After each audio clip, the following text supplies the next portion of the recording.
اکرمہ نے خالد کو عینین پر حملہ کرتے دیکھا تو وہ بھی اپنے سوار دستے کو وہیں لے گیا اور اس کے گھوڑے ہر طرف سے اوپر چڑھنے لگے۔ سواروں کے پاس بھی تیر کمانیں تھی، وہ اوپر کو تیر چلا رہے تھے، لیکن اتنے گھوڑ سواروں کو روکنا ان کے لیے ممکن نہ تھا۔ سوار اوپر چلے گئے، تیر انداز دست بدست لڑائی بھی لڑے اور سب زخمی ہو کر گرے۔ خالد نے زخمیوں کو پہاڑی سے نیچے پھینک دیا۔ عبداللہ بن جبیر رضی اللہ عنہ بھی شہید ہو گئے۔ وہاں سے خالد اور اکرمہ نے اپنے گھوڑ سواروں کو اتارا اور اس مقام پر آ گئے جہاں سے مسلمانوں نے لڑائی کی ابتدا کی تھی۔ خالد کے حکم پر دونوں نے مل کر مسلمانوں پر حملہ کر دیا۔ مسلمان لڑنے کی حالت میں نہیں تھے، لیکن رسول کریم صلی اللہ علیہ وسلم نے مجاہدین کی کچھ تعداد کو اپنے ساتھ رکھا ہوا تھا۔ یہ مجاہدین گھوڑ سواروں کے مقابلے میں ٹوٹ گئے۔ قریش کے ساتھ جو عورتیں آئی تھیں وہ بھاگ گئی تھی، لیکن امرہ نام کی ایک عورت وہیں کہیں چھپ گئی تھی۔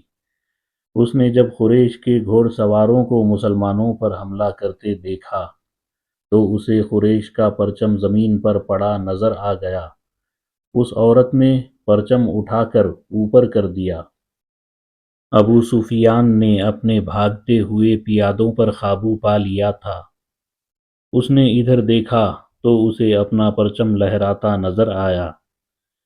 اس نے حبل زندہ باد اور عزا زندہ باد کے نعرے لگائے اور پیادوں کو واپس لا کر مسلمانوں کو گھیرے میں لے لیا۔ خالد کو وہ وقت یاد آ رہا تھا، وہ رسول کریم کو ڈھونڈ رہا تھا اور آج 4 برس بعد وہ مدینہ جا رہا تھا اور اس کے ذہن پر رسول کریم کا غلبہ تھا۔ احد کی پہاڑی افق سے ابھرتی آ رہی تھی اور خالد کا گھوڑا خرامہ خرامہ چلا جا رہا تھا۔ خالد کی ذہنی کیفیت کچھ ایسی ہوتی جا رہی تھی جیسے اسے آگے جانے کی کوئی جلدی نہ ہو، اور کبھی وہ لگام کو یوں جھٹکا دیتا جیسے اسے بہت جلدی پہنچنا ہو، لیکن جس منزل کو وہ جا رہا تھا وہ منزل ابھی اس پر پوری طرح واضح نہیں ہوئی تھی۔ کبھی اسے یوں لگتا جیسے ایک مقناطیسی قوت ہے جو اسے آگے ہی آگے کو کھینچ رہی ہے، اور کبھی وہ محسوس کرتا جیسے اس کے اندر سے اٹھتی ہوئی ایک قوت اسے پیچھے ڈھکیل رہی ہے۔ خالد! اسے ایک آواز سنائی دی جو اس کے اندر سے اٹھی تھی، لیکن اسے حقیقی سمجھ کر اس نے گھوڑے کی باگھ کھینچی اور آگے پیچھے دیکھا۔ وہاں ریت کے سوا کچھ بھی نہ تھا، لیکن آواز آ رہی تھی، خالد! کیا یہ سچ ہے جو میں نے سنا ہے؟ خالد نے اس آواز کو پہچان لیا، یہ اس کے ساتھی اکرمہ کی آواز تھی۔ ایک ہی روز پہلے اکرمہ اسے کہہ رہا تھا، اگر تم یہ سوچ رہے ہو کہ محمد خدا کا بھیجا ہوا نبی ہے تو یہ خیال دل سے نکال دو۔ محمد ہمارے بہت سے رشتہ داروں کا قاتل ہے۔ اپنے قبیلے کو دیکھ جو سورج غروب ہونے سے پہلے پہلے محمد کو قتل کرنے کی قسم کھائے ہوئے ہیں۔ خالد نے لگام کو ہلکا سا جھٹکا دیا اور گھوڑا چل پڑا۔ اس کا ذہن پھر 4 برس پیچھے چلا گیا، جب وہ احد کے معرکے میں رسول کریم صلی اللہ علیہ وسلم کو ڈھونڈ رہا تھا۔ وہ قریش کی اس قسم کو پورا کرنے کا عزم لیے ہوئے تھا کہ رسول اللہ کو سورج غروب ہونے سے پہلے پہلے قتل کرنا ہے۔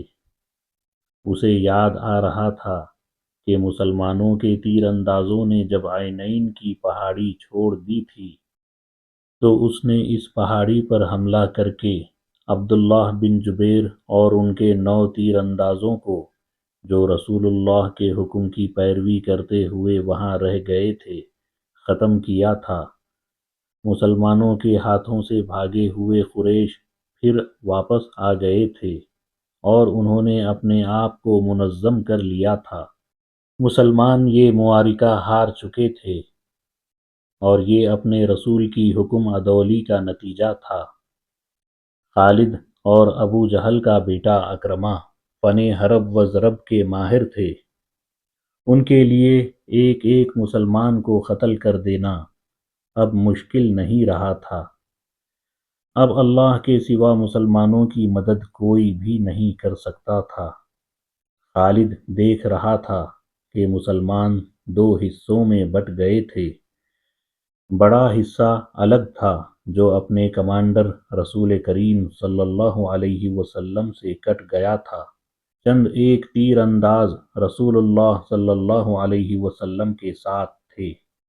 یہ وہ صحابہ کرام رضی اللہ عنہم تھے جن کے دلوں میں مال غنیمت کا لالچ نہ تھا۔ ان کی تعداد 30 تھی۔ ان میں ابو دجانہ، سعد بن ابی وقاص، حضرت علی، حضرت عبد الرحمن بن عوف، حضرت ابو بکر، حضرت ابو عبیدہ، طلحہ بن عبداللہ، مصعب بن عمیر رضوان اللہ علیہم اجمعین خاص طور پر قابل ذکر ہیں۔ ان 14 خواتین میں سے جو زخمیوں کی دیکھ بھال کے لیے ساتھ آئی تھیں، 2 رسول اللہ صلی اللہ علیہ وسلم کے ساتھ تھیں۔ ایک ام عمارہ رضی اللہ عنہا تھی اور دوسری ام ایمن نام کی ایک حبشی خاتون تھی۔ ام ایمن رضی اللہ عنہا آپ صلی اللہ علیہ وسلم کے بچپن میں آپ کی دایا رہ چکی تھی۔ باقی 12 خواتین ابھی تک زخمیوں کو اٹھانے، پیچھے لانے اور ان کی مرہم پٹی کرنے میں مصروف تھیں۔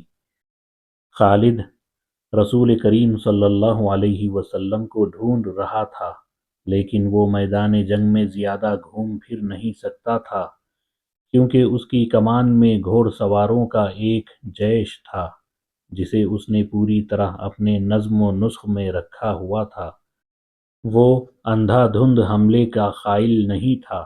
اس کا اصول تھا کہ دشمن کی ایسی رگ پر ضرب لگاؤ کہ دوسری ضرب سے پہلے وہ گھٹنے ٹیک دے۔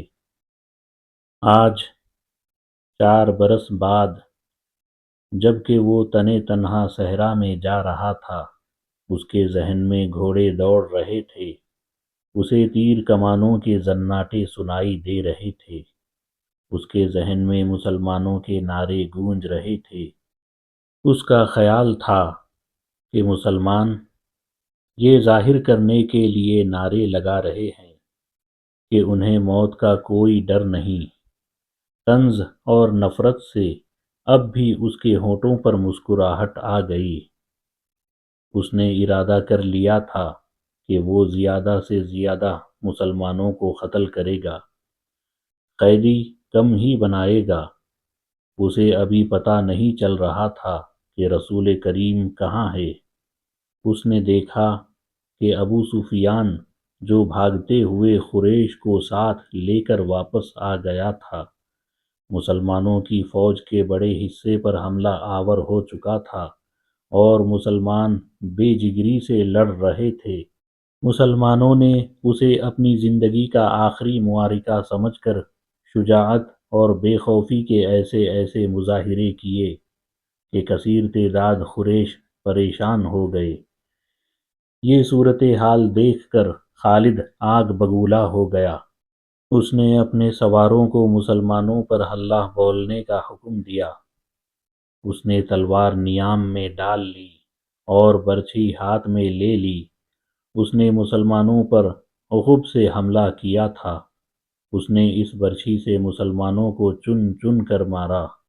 اس کی برچھی جب کسی مسلمان کے جسم میں داخل ہوتی تو وہ چلا کر کہتا، میں ہوں ابو سلیمان۔ ہر برچھی کے وار کے ساتھ اس کی للکار سنائی دیتی، میں ہوں ابو سلیمان۔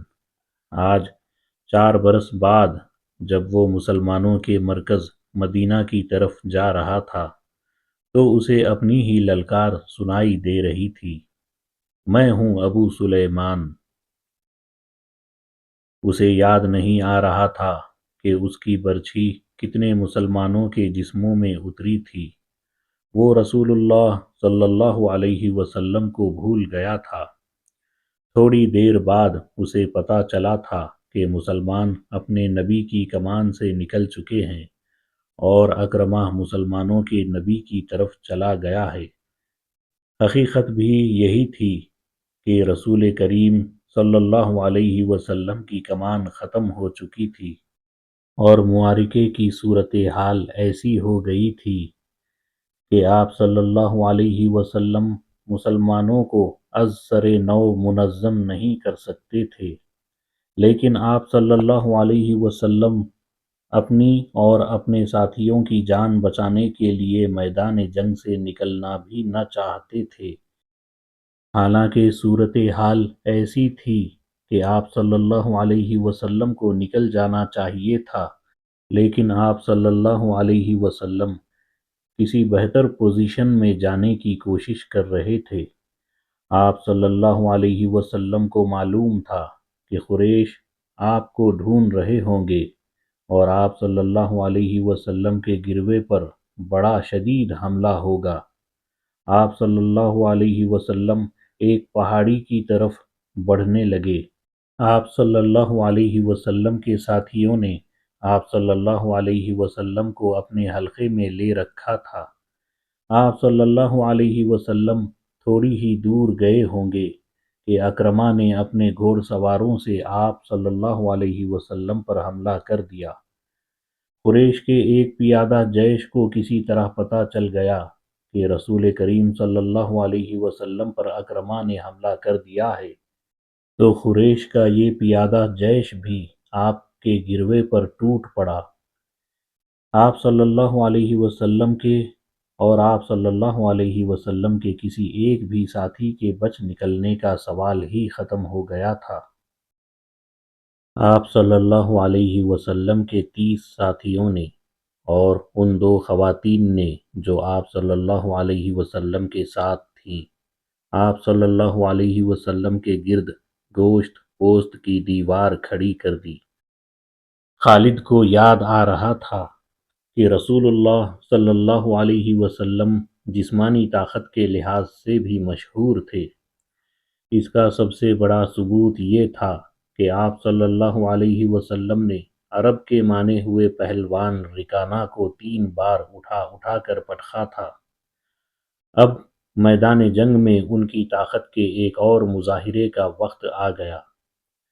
گوشت پوست کی وہ دیوار جو آپ صلی اللہ علیہ وسلم کے فدائین نے آپ کے ارد گرد کھڑی کر دی تھی، اسے آپ صلی اللہ علیہ وسلم نے خود توڑا۔ آپ صلی اللہ علیہ وسلم کے ہاتھ میں کمان تھی، ترکش میں تیر بھی تھے۔ اس وقت خالد مسلمانوں کے بڑے حصے میں الجھا ہوا تھا۔ اسے جب بعد میں بتایا گیا تھا کہ رسول اللہ اور ان کے 30 ساتھی اور 2 عورتیں قریش کے گھوڑ سواروں اور پیادوں سے مقابلے میں جم گئے تھے، تو خالد نے بڑی مشکل سے یقین کیا تھا۔ اس نے ایک بار پھر کہا تھا کہ یہ طاقت جسمانی نہیں ہو سکتی، یہ کوئی اور ہی طاقت ہے۔ اس وقت سے ایک سوال اسے پریشان کر رہا تھا، کیا عقیدہ طاقت بن سکتا ہے؟ وہ اپنے قبیلے میں کسی سے اس سوال کا جواب نہیں لے سکتا تھا، کیونکہ فوراً یہ الزام عائد ہو سکتا تھا کہ اس پر بھی محمد کا جادو اثر کر گیا ہے۔ آج وہ یہی سوال اپنے ذہن میں لیے مدینہ کی طرف جا رہا تھا۔ احد کی پہاڑی افق سے اوپر اٹھ آئی تھی۔ 4 برس پرانی یادیں اسے پھر اس پہاڑی کے دامن میں لے گئی جہاں اسے اپنا ہی نام سنائی دے رہا تھا، ابو سلیمان، ابو سلیمان۔ وہ اپنے تصوروں میں دیکھنے لگا کہ ان 30 آدمیوں اور 2 عورتوں نے اتنے سارے گھوڑ سواروں اور پیادوں کا مقابلہ کس طرح کیا ہوگا؟ رسول کریم صلی اللہ علیہ وسلم اپنے دست مبارک سے تیر برسا رہے تھے۔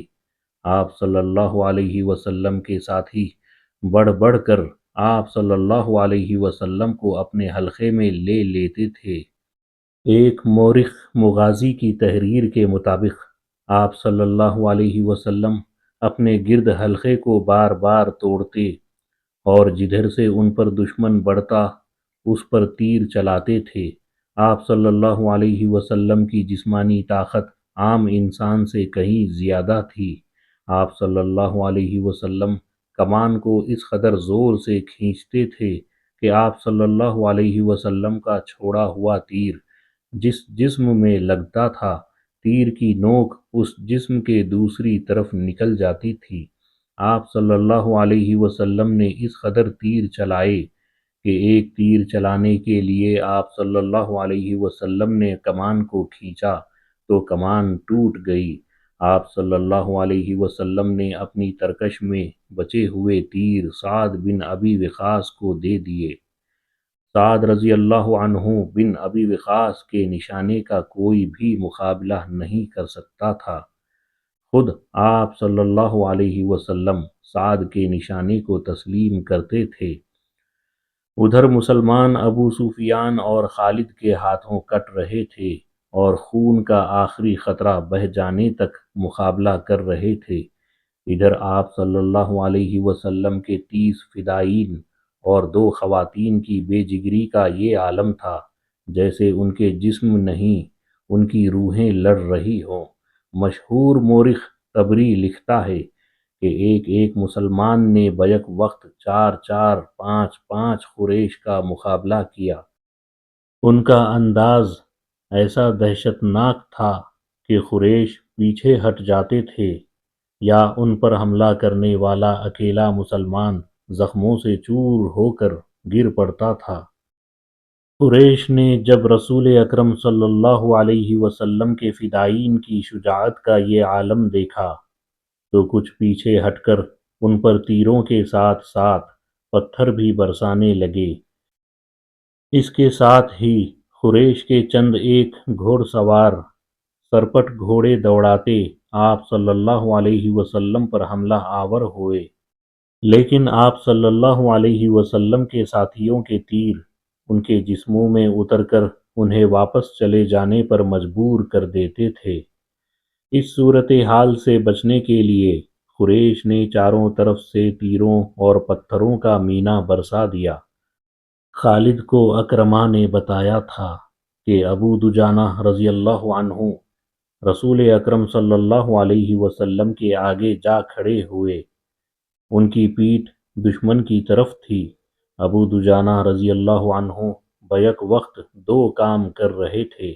ایک یہ کہ وہ اپنے تیر سعد بن ابی وقاص کو دیتے جا رہے تھے اور سعد بڑی تیزی سے تیر چلا رہے تھے۔ اس کے ساتھ ہی ابو دجانہ رضی اللہ عنہ رسول اکرم صلی اللہ علیہ وسلم کو تیروں سے بچانے کی کوشش کر رہے تھے۔